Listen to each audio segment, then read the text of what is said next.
Today, kakabit natin tong chain guide tensioner ng YZ sa XTZ. Ito siya. O yan. So, yan, flexible para hindi mabasag. Ayan o. Flexible siya. So, yung mounting niya, dalawa dito, then isa dito. Ito replaceable, itong part na to, dito tumatama mismo yung 520 na chain. Walang o-ring type or may o-ring type pwede. Kasi ang luwang nito, ayan o. Diyan. Ano ba ang gamit nito? It prevents na mahulog yung chain dun sa sprocket nyo. Yung XTC, pag nahulog yung chain dun sa loob, tatama siya dun sa rayos mo. Yung rayos kakainin nung kadena, lalo na pag hindi mo na malayan na nalaglag tapos piniga mo. Talagang parang raragariin niya. Parang i-chainsaw niya yung mga spoke mo. Ang mangyayari doon, mapuputol yung mga spoke mo. Kaya napakahalaga ng ganito. I don't know bakit hindi nilagyan ni XTC. Bakit hindi nilagyan ni Yamaha yung XTC ng ganito. Ang cons lang ng XTC is iwe-welding nyo. Ito, panoorin nyo.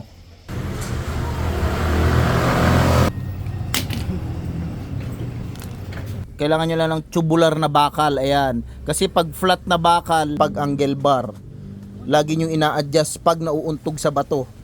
Ito hindi mayuyupi. Ayan, and magaan siya. Ayan, tubular. Sakto to dito. Ganyan oh. Yan, ganyan. Then ito yung i-welding nyo ngayon doon sa swing arm nyo. Ayan. Ganyan. Butasan nyo lang doon sa mga butas na yan.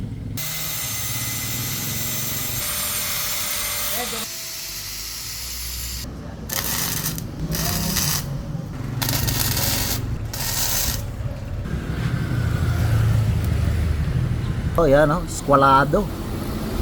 Oh. Grabe. Yan na siya. Yan guys. Oh. Yan, pang YZ yan. Itong listo sprocket na pinakabit niya dito no, before 1 year ago. Yan pa rin yung Dunlop niya oh. Ang kapal pa rin ng kanyang, despite sa ilang beses nang na-trail. Ayan, ang kapal pa rin ng mga spike niya. Minsan pinakakalsada, and then syempre pinakabit na niya yung 57mm kasi nakukulangan na raw siya sa stock na XTC. Dunlop yan, harap likod, and then rental yung handlebar niya.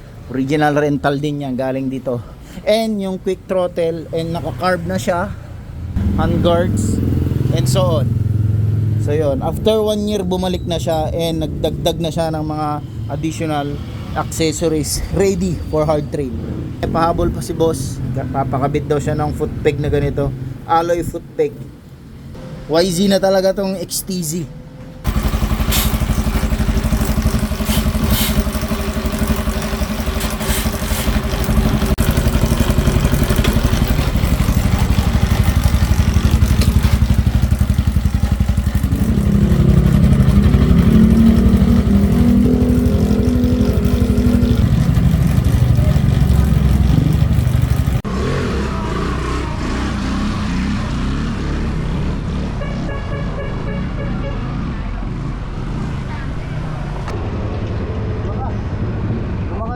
Chain guide, secure na yung chain guide, wala nang delay yung pagpalo yan oh.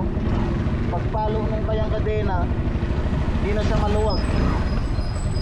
Plus naka 57mm pa, ang dali na lang yung umangat.